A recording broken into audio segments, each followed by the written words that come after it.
The script was incredible and so visual. I felt like I could see the whole thing kind of playing out as I was reading it. I could totally see how this story and its characters would lean so much towards Robert's work as a director. I was such a fan of Rob's movies going into this. I just really wanted to do justice to him and his vision for this movie, because it's something that he's wanted to make since he was 8 years old. Open the door with urgency, even though you're cheating coming out. This story's been with me for so long, and I've been thinking about how to do it and how to make it my own for a very long time. I was thinking that both of you guys would do it. If it is slower and we're going with it, motivated by that movement. Nosferatu was part of knowing him when I first met him. It's maybe his most personal movie. Pull up the rug. When I was in high school, me and a good friend did a senior-directed play of Nosferatu. And then a local theater impresario saw this play and invited me to do the play in a more professional setting. And this kind of changed my life. It enforced the fact that I wanted to be a director. And then it's been many years of trying to get this made as a film. At last. Our intention is to make something that is both like gothic and romantic, but actually truly like a scary, dread-filled horror movie.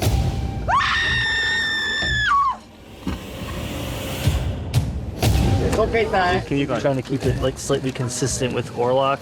The vampires evolved from Lord Riven to Dracula, the sad vampire, the sparkling vampire, the vampire who's the hero, and we wanted to make a vampire scary again. 3, 2, 1, action. Not by the grace of God! All the actors really put every bit of themselves into it to make it the most dread-filled and atmospheric we possibly could. Does evil come from within us or from beyond? Like, each of these big statements need to be a little bit louder than the last one. This role requires a lot of letting go and becoming something demonic and otherworldly, and I really wanted to show that I was willing to go there and that I was willing to get freaky and weird. Lily's able to go into like an incredibly dark and an incredibly vulnerable place very quickly. We were all in tears because her audition was like so raw and so intense. He told me how you sold me to him for gold. No. Our love was supposed to be sacred. You never listened! I've been completely astounded by Lily Rose every day on the set, doing an incredible accent for this role, and she conjures up such energy and the physicality she brings to it, particularly with the kind of the possessed scenes.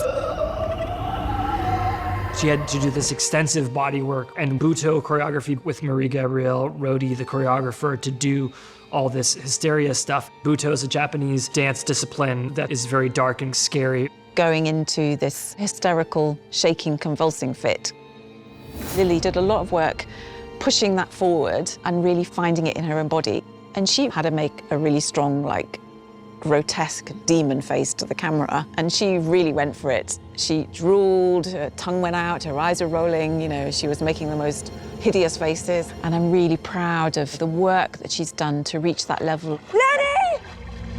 I remember being very intimidated when I first started working with her, and it was very cool. It was really cool to push my limits like that and see how far I could go. Don't you see? We should never have married. We're already dead! She over-delivered.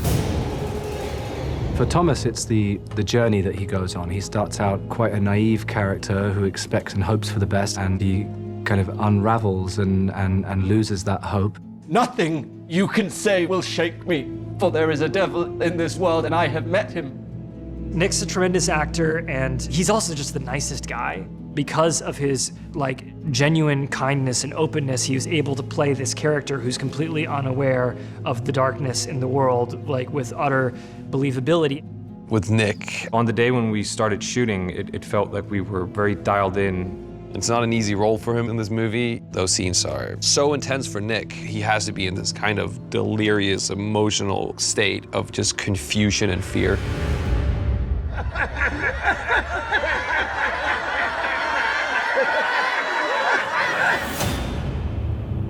Bill Skarsgård is absolutely incredible as Count Orlok. He is, to me, really the only man for the job.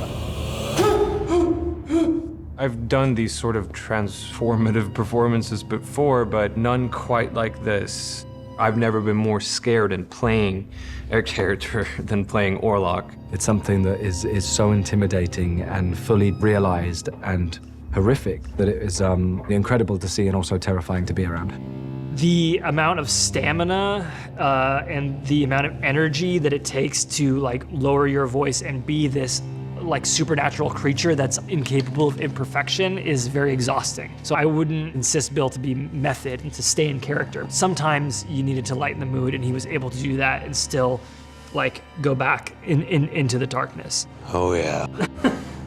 It's her, all right. It's her. If we are to tame darkness, we must first face that it exists. I have the like outrageously great fortune that one of the greatest actors of all time likes to work with me, and it's Willem Dafoe. I adore Rob Eggers. When he asks me to do something, I'm going to do it. It makes sense that I'm right-handed and I take it off and I hand him the Yeah. Here's real leech. Okay, you want it? It's a little early, probably. Okay. I knew that my role was the role that he would play if he was an actor in this thing. It's just a better version of that. I'm not an actor. Okay, yes, you.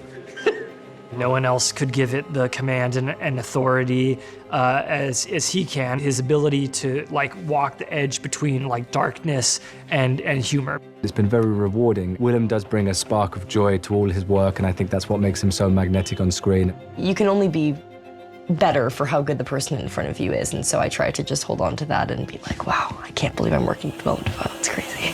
For when the sun's pure light shall break upon the dawn, redemption! Pardon us, but I am to hunt a monster. You're a perfect child yourself. We've had a lot of fun as the Hardings. Aaron always brings this fun, sort of almost improvisational quality. He's also so attentive to detail and really questioning why these characters are doing what they're doing. Aaron and Emma just bring so much life to those characters. Aaron is perfect for Harding. He has the biggest character arc of anyone in the movie. Aaron's performance near the end of the film is truly heartbreaking. When I read the script, Friedrich was instantly a relatable kind of character, someone who is a family man, someone who will go to the ends of the earth for his wife and children. He was able to channel that and bring like real depth to this character. Your very presence! You must just mirror! I'm so grateful to Emma for taking the role of Anna because it is not the largest role, and Emma is such an accomplished performer, but I do feel that Anna, like her husband Harding, does have like a more of an interesting character arc, and Emma was really able to do that. Emma had to perform with, you know, over a dozen live rats on their semi-naked body. Emma was super brave and super cool about it. A little less. Cut. Cut there.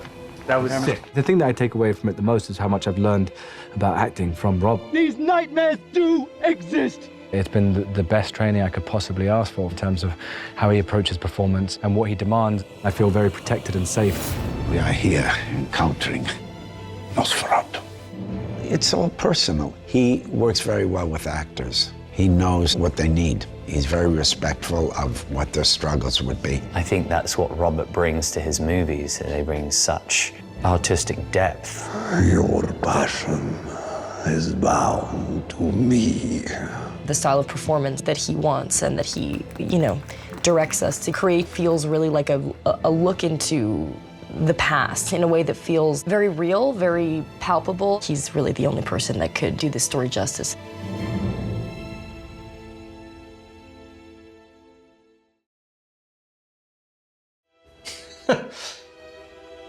Maybe split the difference on those rooftops. I didn't see a thing. Everything else looks great. There are a lot of visual effects, there just are. But what we tried to do was to get them to look like the live photography as much as we could. I like to use it to enhance and to piece practical things together. Whenever you can use practical effects and use the real thing, it's always going to hit home a little harder. Redemption! They want everything in camera wherever possible. You've got Craig's sets, which are phenomenal. He always delivers more practically than I would ever imagine. Obviously, we have the whole of Visborg. The backlot set was incredible and it was huge, but we still had to extend it upwards and in every direction. We shot in Prague and in the Czech Republic, which is, doesn't have much of a seaside. So when we had to go to the shoreline, that was always going to have to be visual effects to help with that. There's 2 canal shots, which we didn't shoot anywhere near water. The only real thing in the shot is the boat with the actors shot on the backlot against a green screen. It's always difficult trying to get the boat and the oars interacting with the water. That takes a lot of time, but it's also putting in all the little details. So the dirt and the sort of scum on the water and just the bits floating in it help give that idea that you're actually in the dirty canal water. And then some of the stunts, you're not allowed to bite the head off a pigeon apparently, so we had to do that. We had a real pigeon, and then we had replacement pigeon that he actually bit the head off. And then we'd do it in visual effects. And it was that coming together of the practical and the visual effects and the special effects. Just the response you get from the audience is brilliant every time.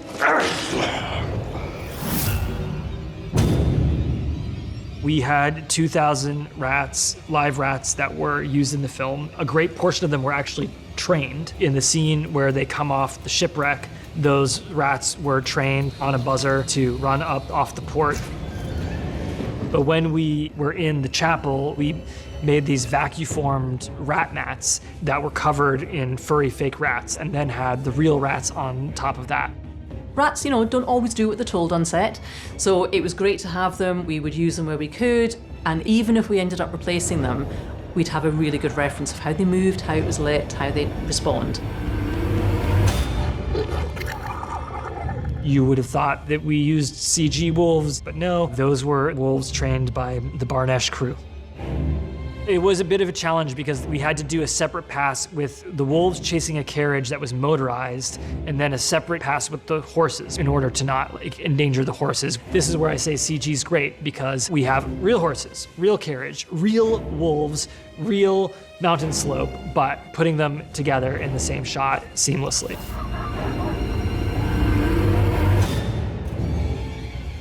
I'm thinking, right, we're going to need to be doing stuff to every single shot of Orlok. He's going to need all this help.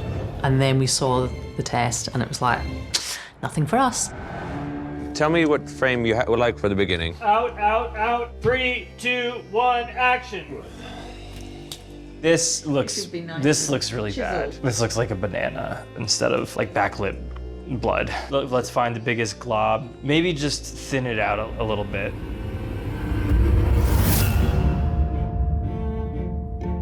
What they were doing practically with the makeup and the prosthetics, it was absolutely phenomenal. The only time that it's really kicked in for visual effects is the very, very end when he dies and he's shrinking a bit and he's bleeding. It's extreme in the other shot, but I think if we go too far, it's also just going to become too obvious. It should feel like it could have been done practically. Adding in more blood, there's already some practical, adding more blood coming out of more orifices, just sort of ramping up all those effects until you get that sweet spot. This looks excellent. Okay, cool. We're here at Air Studios in London, recording the score for Nosferatu. Robin is actually one of my closest friends, and his obsession with folklore and horror is the most akin to mine. So this Gothic score was really in our wheelhouse. We had a massive string orchestra and a massive choir. He wanted something that was pretty big and symphonic, kind of leaned into some of the sort of chamber aspects of 19th century music. There's a lot of dread and kind of claustrophobia in the film, and the score is hopefully helping with that as well. Rob's really good at kind of allowing me the freedom to kind of experiment and sort of bring some slightly odd ideas to the table. We're trying to sort of create the sound of a spiral, and there's another sort of string technique that we're trying to sort of recreate what it would feel like to be in a waking nightmare. Robin's able to push the score and kind of create some interesting musical textures. It definitely felt important to kind of have a little bit of an edge. So we have a bunch of pipes and horns that are pretty specific to the region and the time period.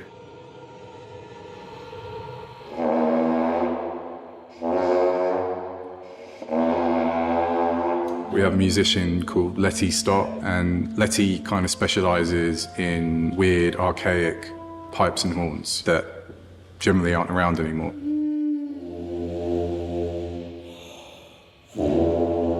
He would use these things not in the context they would have been used in traditionally, but to create a kind of eerie drone.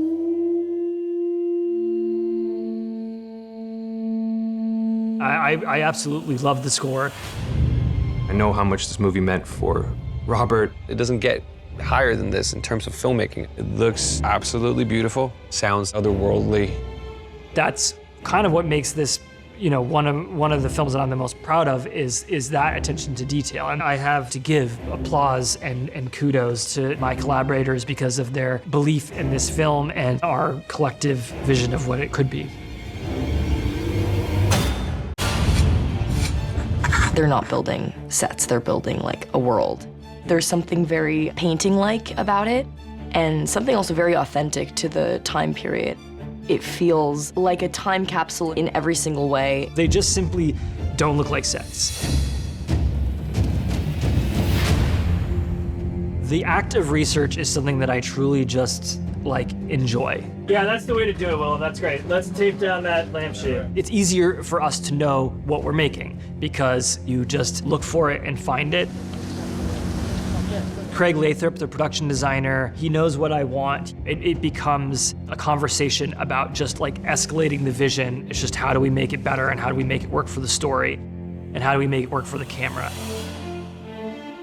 We pretty much built everything. Did all of Visburg, we did the chapel, Hutter's house, the castle. The room that we're sitting in now, this is Harding's house. There's too many to go through. You don't want me to list 80 sets. It was emotional for me the first time I saw Visburg because I had the cardboard version of Nosferatu that I did at 17 years old, and now to see this and also the journey that I've gone on with Craig. You know, we built this tiny farm for the witch, which at the time felt like such an achievement, and here we built 5 city blocks. And that was just one of many, many, many builds for this movie, so that was pretty spectacular. Robert had scouted several Hanseatic League Baltic cities, and although we could find some nice individual buildings, there were no whole streets left. It has a very romantic, medieval, early modern period architecture. I scoured through archives, paintings, and every drawing I could find, and looked at photographs from, a little bit later period, but trying to find early photographs that were before the First World War. There's a lot of curves and there's a lot of streets that go onto streets, so you just feel like it keeps going on. These are real cobblestones, all the buildings. They're not plumb, they're not square. It's just to make sure that they look like there's a history and that they've been here for a while. That's not the easiest thing to get a carpenter to do. You keep on telling them to throw away their squares and their levels, but they did a great job, I think. Once you dress it up with the extras and you get the action going, it comes alive. The fake dead animals that looked so real, and the people and the prosthetics that were on the people that were dying on the street, everything just felt like I was inside the scariest painting ever made. When we were doing the work in rural Transylvania, and especially with the Roma community, it was much more difficult because there are a lot less images. We have tons and tons of photographs of this stuff from slightly later, but we have to kind of piece together what could be this earlier version. I was able to go to a couple of the outdoor historic museums. It was great to actually see these buildings that they had gathered from all over the country and rebuilt them in one spot. So you got to see the details and touch them. We tried to recreate it. We tried to make sure that the details were there, the carvings were there, the feeling was there. We worked with a Romanian advisor, Florin Lazarescu, and he was completely blown away by Craig's Transylvanian village. And he said it brought back a childhood memory of his that he hadn't had, in 40 years. I think I've seen every castle in the Czech Republic and Slovenia, Romania. And we never found, the right one. So we built it. When you stood in the castle hall with the lighting, it looked completely real.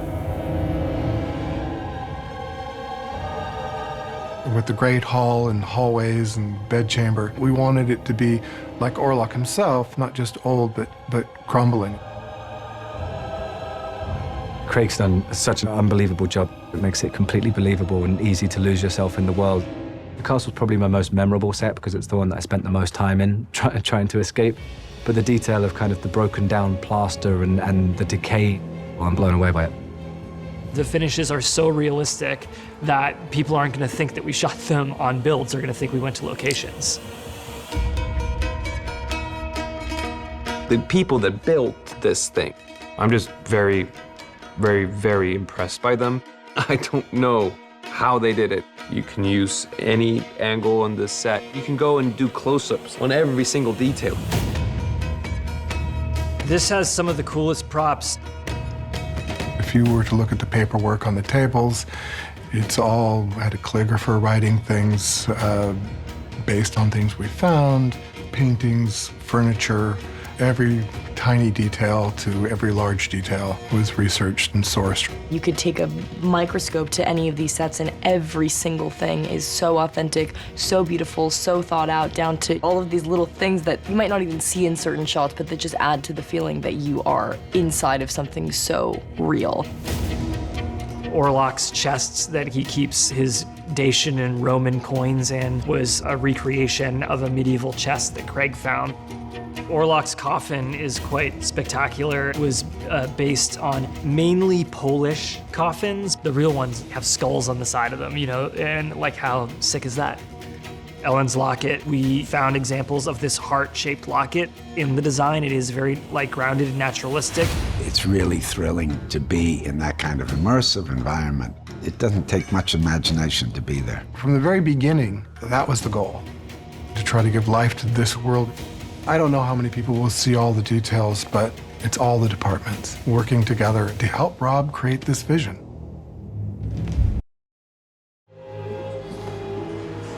You shouldn't see this. This breaks the illusion. First time that I walked on set and saw him in costume, I was so scared. You really feel it. You feel the blood coursing through his body. I thought this is going to be perfect because I won't have to pretend like I'm scared of him in the scenes. He's here! In creating the look of Orlok, it was challenging because he is going to be a dead Transylvanian nobleman, and Bill has a very boyish face.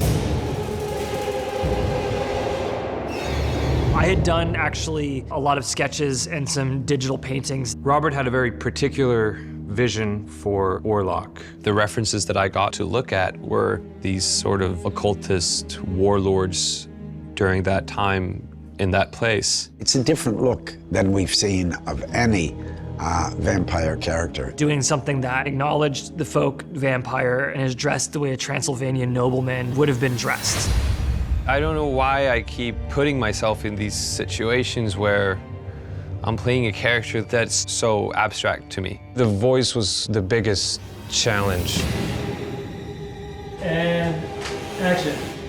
He started sending me recordings of what the voice would be, and we went back and forth, and I would give him little notes. Robert wanted the voice to be as deep, as inhumanly possible. We also hooked him up with Ausa Junius Dotir, a friend of mine who's an opera singer, to lower his voice an octave. I would just kind of walk around and practice some Mongolian throat singing to try to stay in that kind of cadence. We're checking and we're shooting next time, please. It kind of just comes out of me like a deep guttural burp. It was just truly terrifying. I shall taste of you. Without the costume and without the prosthetics, you feel very ridiculous trying to perform him. But it was fun exploring it. It's abstract and you dissect the character and try to figure out kind of what the essence of this thing is. But when you put on the makeup the first time and the costume, it was like, okay, well, I don't need to do as much. There's so much power in how static and deliberate his movements are. This works, the coat looks good in this. Yeah. Oh, that's good, okay. That was cool, the girl, cool, cool. she was perfect. Suddenly, he became Orlok, and there was a kind of darkness and heaviness that was different. I am an appetite, nothing more. In creating the prosthetics, we were trying to find the line where this person, could have been a human, when he was not a corpse. David is an incredible designer. When I first saw the prosthetics and what it looked like, just the sculpture on it, the character was alive. It's so scary. It's so unsettling. David is able to push what I was thinking to the limit. Robert wanted to have the entire back of Nosferatu's head to be rotten, and also elements around his cheekbones and everywhere else to be rotten. And what he was going to do was he's going to see how far he can get that character towards camera before you realize there's something wrong with him. I presented, say, 4 or 5 sculpts, and he would pick from the different sculpts and create this brand new one. So we had this kind of hybrid with all his favorite things. One of the heads was really mashed up and grim, really grim, but too grim, So he'd say, oh, a little bit of the shoulder on there. So it's a kind of pick and mix. Very often in Transylvanian folklore, the vampire is said to have a red face. And so we talked about when the vampire is feeding, how would he be engorged with blood that would color him? When Thomas first opens the coffin, you'll see blood pooling under the flesh. The back of his head is all dark red and black, and then there's all these veins running across. Teeth, no. Again, that's another thing. Teeth. He didn't want them to be the classic fanged, kind of vampiristic teeth. And he didn't want them too ratty either. We found a way of having something in between where they're gnarled and they're slightly broken, but they're sharp. Most of my time is hanging out with the prosthetics people. Head and hands were about 3 hours, and when there's a full body one, 6 hours. I spend so much time in that chair. They're next level, and they're also good people, which is important when you spend that much time with them. Sitting doing vocal warm-ups for 2 hours, it's a weird place to be in for everybody. But they got my back. 7 pieces on his head, and then he's got hands with all individual fingers. The moustache, and it's the hair, and then it's the final touches, and then he's ready to go. It's a serious situation. And then when you see him start speaking and start acting and start moving towards you in that character, he's really, really scary and really incredible. He's one of the most talented actors of our generation. As an actor, I'm looking to progress, always. The challenge was all of it. I'm a physical person, and I was like, I don't need to do anything. The prosthetics looks amazing, the costumes looks amazing, the camera is framed like a freaking painting. I just have to be there, and do my thing, of course. But when you work with this level of talent on every single department, everything here is at the highest level. It kind of blew my mind. The costumes are iconic, truly iconic, and so beautiful. This time period, this style of costume has been a dream of mine to wear and work in forever. The accuracy of the recreation of all these historical things make the world so authentic. I've worked with Linda before, and she's great. She works with you to see what's comfortable for you and what you like to do. We, to some degree, have slightly different tastes, which is what makes the collaboration the best, because Linda can bring out certain ideas that you wouldn't have.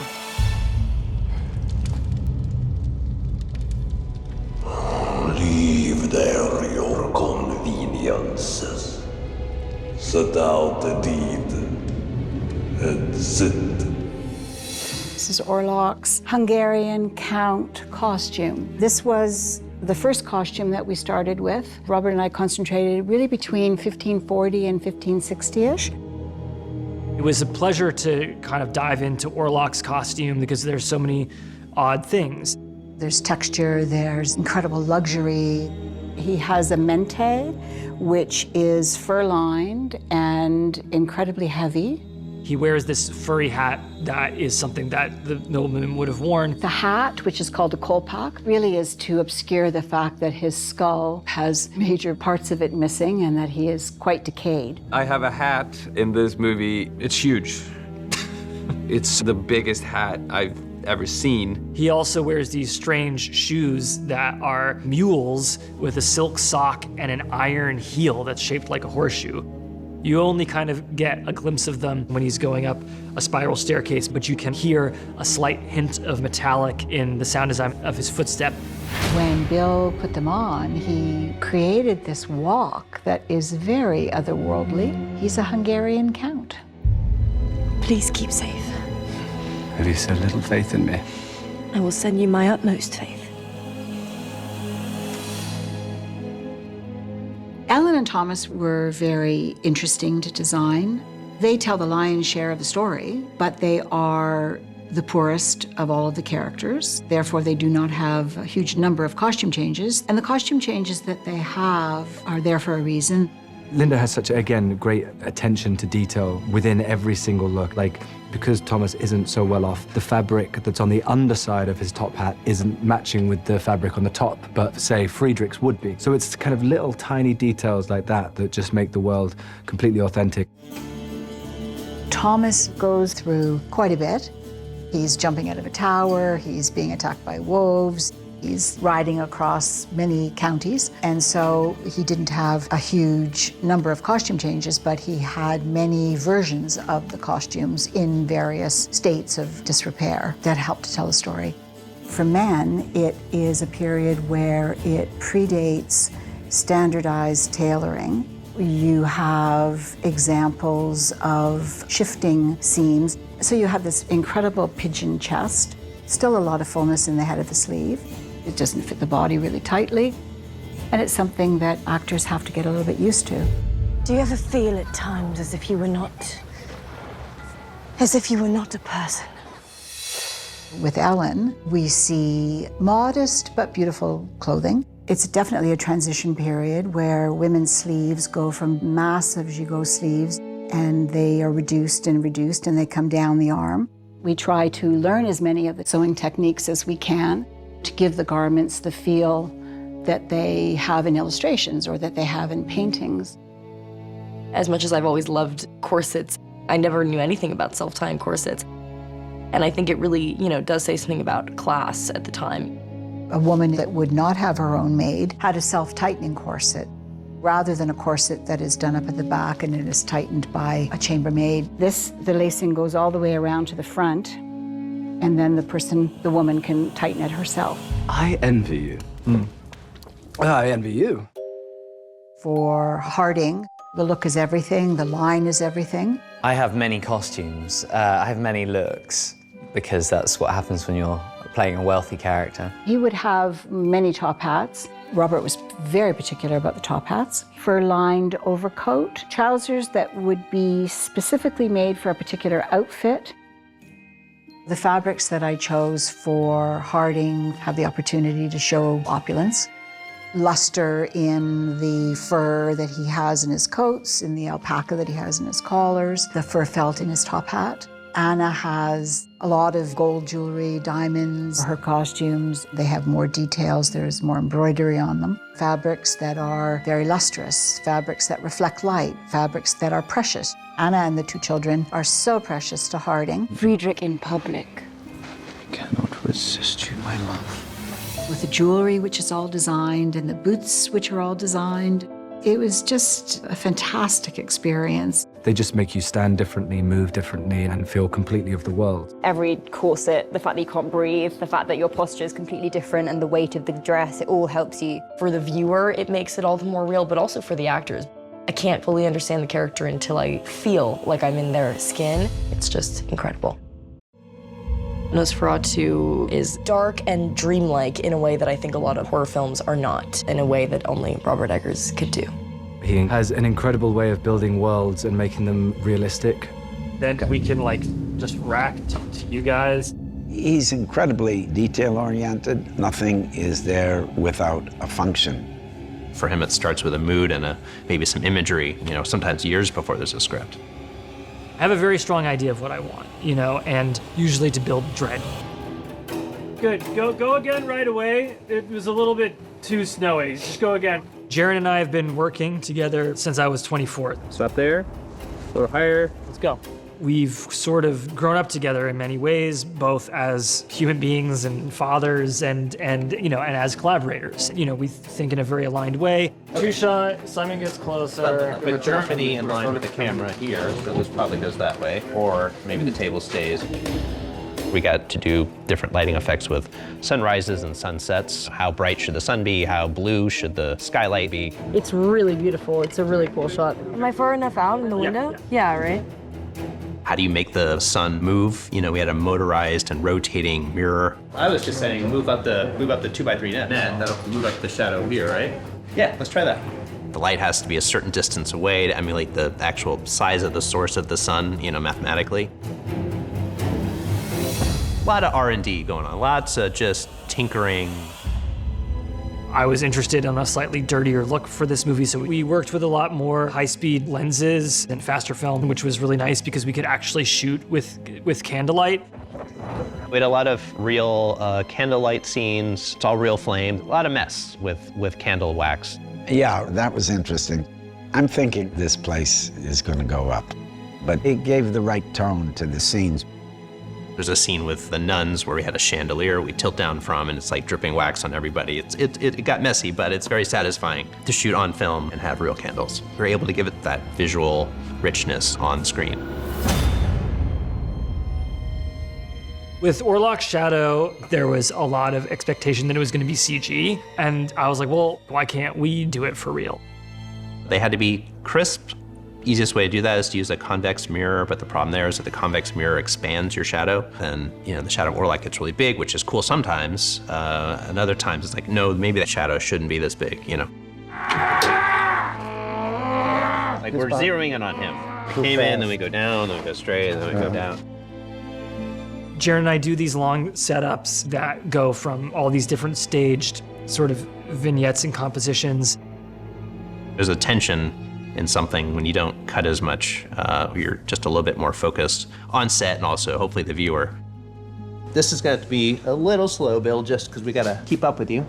They do a lot of very long, complicated moves, and to accommodate those, there's a few hoops to go over. Come to me. Come to me. For instance, Ellen's bedroom in particular, that set is completely designed around a camera move. Camera pulls out from her bed and it swings around her as she's looking at the curtains and the shadow of Orlok coming towards her. As it continues to swing around, all of the rest of the set swings open out of the way so that we can get back far enough to see her start to levitate.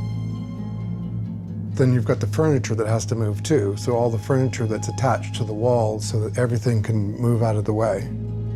It feels fluid, even though it's actually very complicated.